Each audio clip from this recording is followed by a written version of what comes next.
فہد احمد خان پوچھتے ہیں قرآن کریم کی ایک سورہ نساء کے اندر 88ویں آیت کہ جسے اللہ گمراہ کرے اسے کوئی ہدایت نہیں دے سکتا، اللہ بھی کبھی کسی کو گمراہ کرتا ہے؟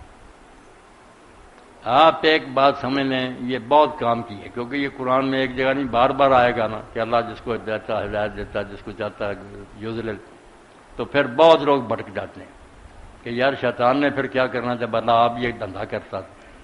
توبہ توبہ توبہ۔ آپ یہ سمجھ لیں کہ کبھی نسبت جو ہے نا وہ قانون کی ہوتی ہے کہ ایک آدمی نے ایک قانون بنا دیا، جیسے کہیں کہ حکومت نے فلاں کو پھانسی دے دی اس کے جرموں کی بنا پر۔ حکومت نے دی کیوں؟